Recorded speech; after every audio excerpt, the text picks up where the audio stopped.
சேர்த்தி திண்ம உருளை ஏபி என்னும் பகுதிகளை கொண்டிருக்கு. இந்த இருக்கு A, இந்த இருக்கு B. ஓகே, அதேவேளை அவை முறையே 600 2000 எனும் அடர்த்திகளை உடைய திரவியங்களை பயன்படுத்தி செய்யப்பட்டுள்ளது. அப்போ A என்றது 600, B என்றது 2000. பகுதி A இன் உயரம் 9 சென்டிமீட்டர் தந்திருக்காங்க. பகுதி B இன் உயரம் 1 சென்டிமீட்டர் தந்திருக்காங்க. உருவில் காட்டப்பட்டுள்ளவாறு உருளை 1000 கிலோகிராம் மீட்டர் அடர்த்தி உள்ள நீரில் மிதக்கிறது. அப்போ நீர் அடர்த்தியும் தந்திருக்காங்க. ஓகே, உருளையின் உயரம் யாது? இந்த நீர்க்கழி வந்தாலே, இந்த மிதக்கிற கழி வந்தாலே எங்களுக்கு ஞாபகம் வர வேண்டிய முதலாவது ஆள் ஏண்டா ஆர்க்கிமிடிஸ். அதாவது அவர் சொல்றார், பொருளின் நிறை சமன் இடம்பெயர்த்த பாயின் நிறைக்கு சமனா இருக்கும். இதுல சமம் போடல, பொருளின் நிறை சமன் இடம்பெயர்த்த பாயின் நிறைக்கு சமனா இருக்கும்.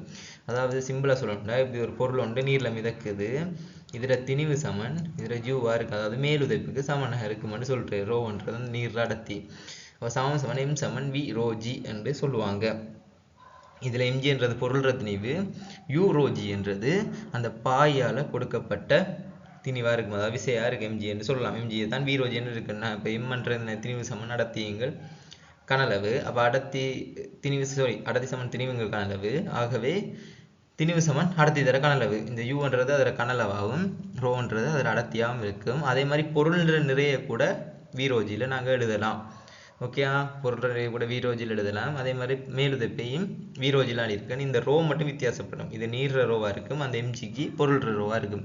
பேசிக்காக இது ஆர்க்கிமிடிஸ் விதி தான். பொருளின் நிறை சமன் இடம்பெயர்த்த பாயின் நிறைக்கு சமனா இருக்கு. ஓகே, கேள்விக்குள்ள போமா?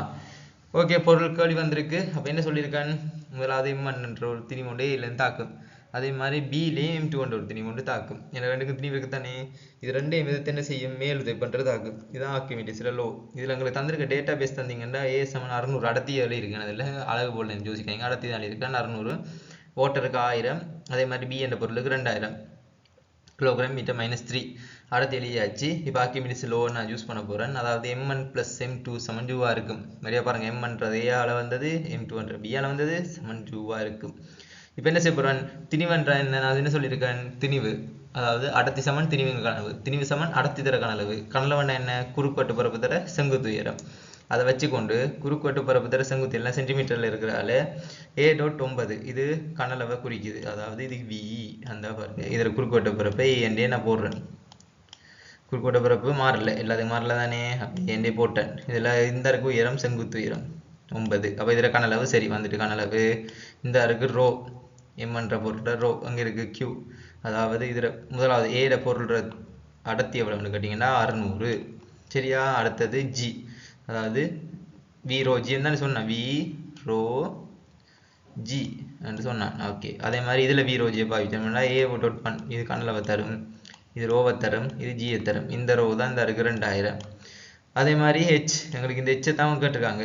இதானே இடம்பெயர்த்த பாயின் நிறை, அதாவது இந்த இருக்கு, இதுதான் கனளவை குறிக்க போகுது. அப்போ H தர A1 என்று வந்திருக்கணும்னு சொல்லி இதில் டைப் பண்ணல. H.A1, இதில் A1 இருக்கு, A1 ஒன்று இருக்கு இதில். சரியா? A இருக்கு. அதே மாதிரி Q1ன்றது இந்த 1000, அதாவது இந்த வாட்டர் அடர்த்தி 1000 தர G. இப்போ எல்லாத்திர அடர்த்தியை நாங்கள் பிரதியிட்டோம்டா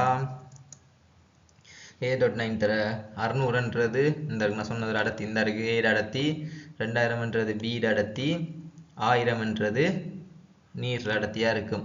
இந்த A.H கனளவா இருக்கும், இந்த இதுவும் கனளவா இருக்கும், இதுவும் கனளவா இருக்கும். அப்போ இது மூன்று விஷயத்திலுமே இருக்கிறதால இந்த A வெட்டலாம், இந்த G வெட்டலாம், அதே மாதிரி இந்த A வெட்டலாம், இந்த G வெட்டலாம், A வெட்டலாம், G வெட்டலாம். ஏன்னா மூணுலேயும் இருக்கு இந்த AGன்றது. அப்போ எவ்வளோத்தையும் தூக்கினோம்டா 9600 இருந்தா பாருங்க, இந்த செட் மட்டும் இருக்கு 9600, 1 தர 2000. அதே மாதிரி H தர 1000. இந்த எவ்வளோத்தையும் இருக்கு 9 தர 6, அதாவது 5400ம் 2000ம் இருக்கு. இந்த இருக்கு 2000, இந்த இருக்கு 2000, 9 தர 100 தர H தர 1000. இதுலேருந்து ரெண்டையும் கூட்டினோம்டா 7400. என்னது? 7400 சமன் H தர 1000. இப்போ 1000 வந்தா என்ன செய்யும்? இங்கே 1000 வந்து இங்கே பெருக்கிற 1000 இங்கே வந்து பிரிபடும்.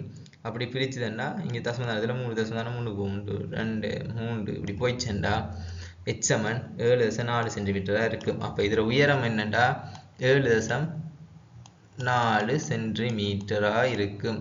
சிம்பிளான ஒரு கணக்கு உண்டு, அதாவது ஆர்க்கிமிடிஸ்ல விதியை பயன்படுத்தி செஞ்ச ஒரு கேள்வி உண்டு.